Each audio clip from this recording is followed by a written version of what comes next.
Assalamualaikum warahmatullahi wabarakatuh. Okey guys, kali ini akan kami membacakan kata Mutiara Hikmah Imam Abdul Hasan Asy-Syadzili. Namun sebelumnya klik dulu subscribe dan bell serta like dari channel kami Farouk Ali Ridha.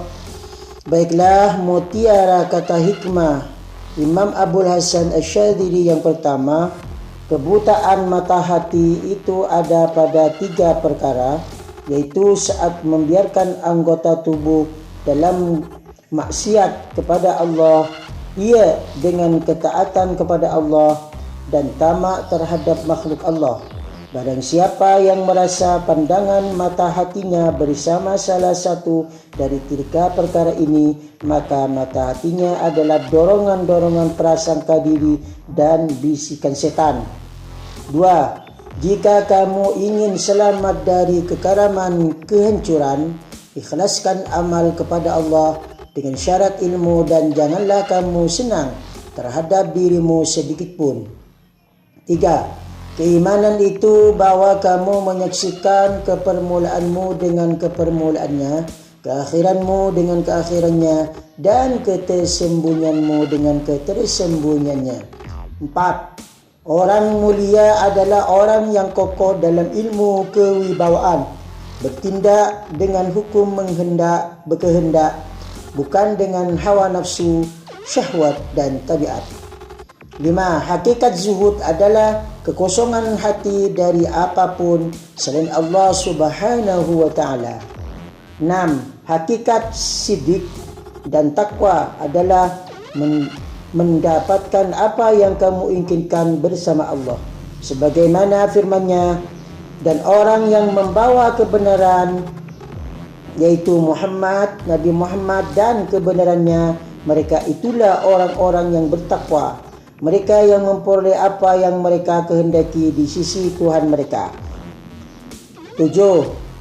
Hakikat ilmu pengetahuan dengan kebaikan adalah menetap di dalamnya, dan hakikat ilmu pengetahuan dengan keburukan adalah keluar darinya.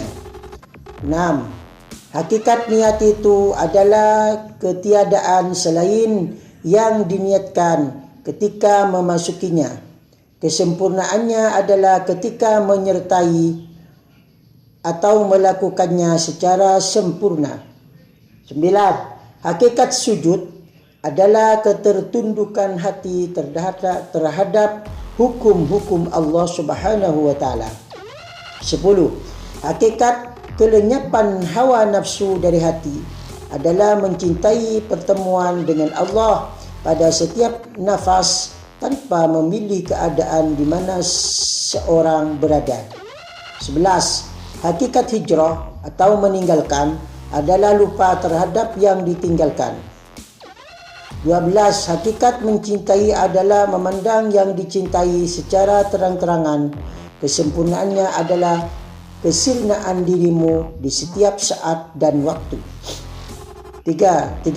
Hakikat cita-cita adalah ketertarikan hati dengan sesuatu yang dicita-citakan. Kesempurnaannya adalah hubungan hati kepada Allah dengan bercerai dari segala sesuatu selainnya. 14. Hakikat kedekatan adalah kesernaan diri dengan kedekatan dari pendekatan yang maha agung serta maha dekat. 15. Hakikat murid atau orang yang menuju Allah adalah kelenyapan murid kerana agungnya yang dituju. 16. Hakikat kuasa adalah bahawa kekuatannya dari orang yang mencintai lebih besar daripada kekuatannya dari orang yang membencinya.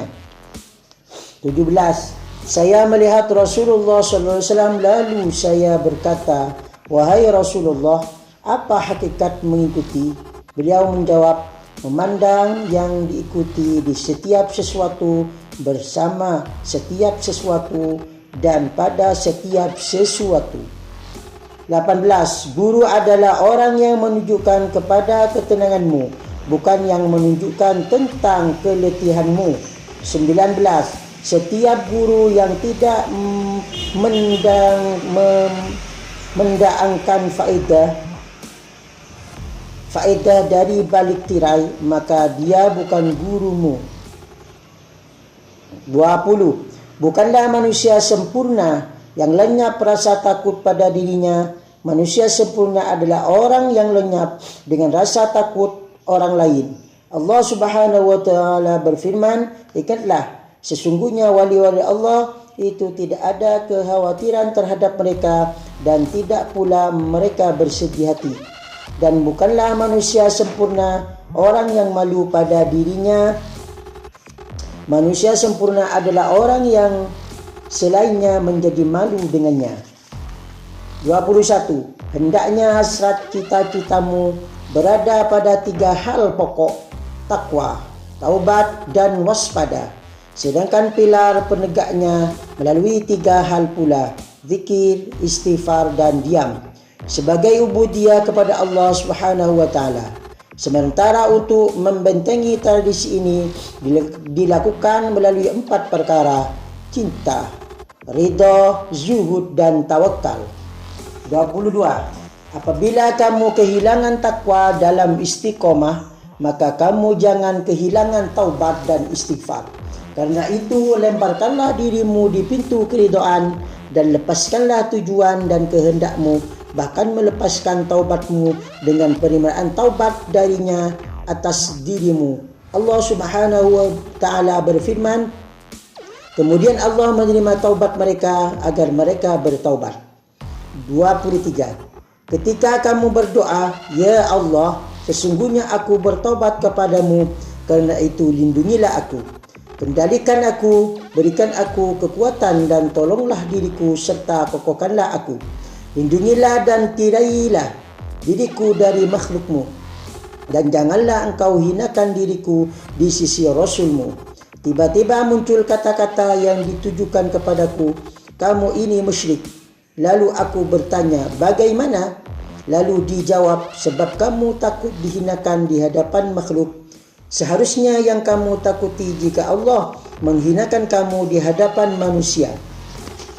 Di samping itu, hatimu harus berkait dengan Allah, bukan dengan manusia. Sebab kamu tahu mereka semua tidak ada yang bermanfaat bagimu dan juga tidak membahayakanmu.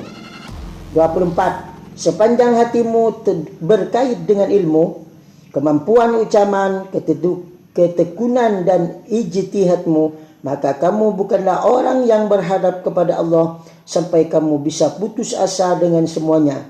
Semata bergantung dengan harapan kepada Allah Subhanahu wa taala, dalam seluruh jiwa kamu bisa menemukan ruh dan pengetahuan dari Allah, walaupun kamu tidak sampai pada hajatmu, dan cahaya itu memutuskanmu dari melihat kepada selainnya dan menyempitkan dirimu. 25. Aku pernah bertemu Nabi Muhammad SAW bersabda, "Orang yang beriman kepada Allah dan hari akhir akan mendapatkan petunjuk sunnahku, dan dia berpaling dari dunia mengharap akhirat. Dia juga tidak bermaksiat kepada Allah. Jika terjadi kemaksiatan, ia cepat beristighfar kepada Allah, taubat dan kembali taubat." Lantas aku bertanya, apakah taubat dan kembali taubat itu? Rasulullah Sallallahu Alaihi Wasallam menjawab, bertobat dari maksiat kepada Allah dan kembali taubat dari taat kepada Allah menuju Allah. 26. Benteng paling baik adalah segala yang muncul berupa kabar pada dirimu dalam istighfar. Hakikat istighfar adalah dirimu tidak memiliki ketetapan pada selain Allah. Allah Subhanahu wa taala berfirman, dan Allah Subhanahu wa taala tidak akan menyiksa mereka sedang mereka sedang memohon ampunan. 27. Aku pernah ingin menemui salah seorang di antara para raja, lalu dosaku menawarkan kepadaku ketika aku beristighfar dan taubat. Aku menjadi melemah, lalu muncul kata-kata, "Ya Allah, sesungguhnya aku memohon keteguhan dalam agama, beramal secara yakin dan mohon perlindungan kepadamu dari pertemuan dengan dosaku. Sebab dosa itu bisa melemahkan hatiku. Berikanlah kesaksian diriku demi Engkau dengan kesaksian yang lebih menguatkan batin jiwaku dan lubuk hatiku. Ya Allah, Tabirilah diriku dengan ampunanmu, kasihanilah aku dengan rahmatmu, berilah kemampuan diriku dengan kekuasaanmu, lapangkanlah diriku dengan kehendakmu, berilah ilmu kepadaku dengan ilmu yang sesuai dengan ilmumu, dan berikanlah diriku anugerah hikmah yang selaras dengan hikmahmu, berilah kepadaku ucapan jujur dalam ibadah kepadamu, jadilah dirimu sebagai pendengaran dan penglihatan, ucapan dan hati serta akal bagiku, tangan dan penguat bagiku. Lindungilah diriku dari kesalahan, penyimpangan dan penentangan. Lindungilah diriku dari dusta dalam ucapan dan tindakan serta tingkah laku. Lindungilah diriku dari dusta dalam akad, persangkaan, dugaan, penglihatan mata dan penglihatan hati. Lindungi diriku dari kesalahan intuisi dan berfikir. Begitu pula dari rahasia tersembunyi dalam godaan waswas, cita rasa pemikiran, kemampuan dan kehendak, gerak dan diam, dan segala yang engkau ketahui, wahai Zat yang Maha Tahu segala yang segala yang rahasia. Engkaulah Tuhanku dan bagiku cukuplah ilmumu. Aku tidak memohon dan tidak merinci. Sesungguhnya Tuhanku Maha Kaya dan Maha Murah. Ini sekedar ibadah yang berlaku menurut kehendakmu, yakni ubudiyah, memohon dan meminta merinci dan mengglobal, ucapan dan tindakan, janji dan keadaan ruhani dan sebagainya, berupa usaha, diberi tanpa usaha dan meminta. Sesungguhnya Tuhanku Maha Tahu segala sesuatu. 28.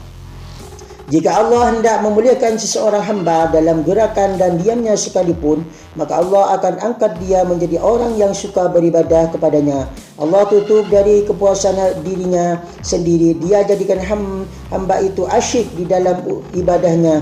Kepuasan dirinya tertutup kecuali sebatas dan secukupnya saja untuk dirinya. Bahkan sang hamba tidak akan melirik kepuasan dirinya seolah ia sibuk dalam keterasingan. 29. Jika Allah hendak menghinakan seorang hamba dalam gerak dan diamnya, maka Allah luapkan kepuasaan dirinya. Dia tutup pintu ibadahnya sehingga asyik di dalam syahwatnya, sedangkan ibadahnya kepada Allah menjadi sesuatu yang asing, meskipun secara lahiriah sang hamba terlihat mengerjakannya. 30. Ibadah adalah menjalankan perintah dan menjauhi larangan, menolak syahwat dan kehendak. Maka barang siapa yang mampu mencapai derajat kesucian kalbu dari syaitan, hawa nafsu dan dunia, lalu diiringi dengan banyak ingat untuk beribadah kepada Allah, maka dia telah meraih kebaikan seluruhnya. 31. Hamba yang dimuliakan Allah dengan ibadah mendorong hamba yang menjalankan ketaatan tepat pada waktunya. Hal itu kerana setiap waktu ada nilai ibadah yang harus engkau penuhi dengan mengikuti ketentuan rububiyah. Maka tidak boleh ketaatan itu terlambat dijalankan sebagaimana ketaatan yang dijalankan untuk mengganti ketaatan yang hilang. 32. Faedah ketaatan dan menjaga kelanggengannya tidak lagi dapat dipungkiri. Pernah suatu ketika Abul Hasan Asyadzili ditanya, apa yang engkau dapat petik dari ketaatanmu dan apa yang engkau dapat petik dari kemaksiatanmu? Maka Abul Hasan Asyadzili menjawab, dari ketaatan aku memetik ilmu yang bertambah, cahaya ilahi yang terang dan mahabbah. Sedangkan dari kemaksiatan aku memetik kegundahan, kesedihan, takut dan harapan semu. 33. Penglihatan akan yang hak telah mewujud atasku dan tak akan meninggalkan aku, dan lebih kuat dari apa yang dapat dipikul, sehingga aku memohon kepada Tuhan agar memasang sebuah tirai antara aku dan dia. Kemudian sebuah suara memanggilku, katanya, jika engkau memohon kepadanya yang tahu bagaimana memohon kepadanya, maka dia tidak akan memasang tirai antara engkau dan dia. Namun memohonlah kepadanya untuk membuatmu kuat memilikinya, maka aku pun memohon kekuatan, jadi dia pun membuatku kuat. Segala puji bagi Tuhan. 34. Aku pesan oleh guruku Abdus Salam bin Mashis, jangan kamu melangkahkan kaki kecuali untuk sesuatu yang dapat mendatangkan keridhaan Allah. Dan jangan duduk di majlis kecuali yang aman dari murka Allah. Jangan bersahabat kecuali dengan orang yang membantu berbuat taat kepada Allah. Jangan memilih sahabat karib kecuali orang yang menambah keyakinanmu terhadap Allah. 35. Seorang wali tidak akan sampai kepada Allah selama ia masih ada syahwat atau usaha ikhtiar sendiri. 36. Janganlah yang menjadi tujuan doamu itu adalah keinginan tercapainya hajat keperluanmu. Dengan demikian engkau hanya terhijab dari Allah. Yang harus menjadi tujuan dari doamu adalah untuk bermunajat kepada Allah Subhanahu wa taala yang memeliharamu darinya. 37. Seorang arif adalah orang yang mengetahui rahasia-rahasia karunia Allah di dalam berbagai macam bala yang menimpanya sehari-hari dan mengakui kesalahan-kesalahannya di dalam lingkungan belas kasih Allah kepadanya. 38. Sedikit amal dengan mengakui karunia Allah lebih baik dari banyak amal dengan terus merasa kurang beramal. 39. Tasawuf adalah pelatihan diri dalam kehambaan atau ubudiyah dan mengembalikannya kepada hukum-hukum rububiyah. Sufi adalah orang yang tidak menoleh kepada makhluk dan tidak tenang karena ancaman-ancaman Tuhan Al-Haq. 40. Pada seorang sufi itu terdapat 4 akhlak. Berakhlak dengan sifat-sifat Allah Subhanahu wa taala, bergandengan dengan perintah-perintah Allah, meninggalkan pemenangan terhadap diri kerana malu kepada Allah, dan menetapi permadani bersama Allah dengan kejujuran. 41.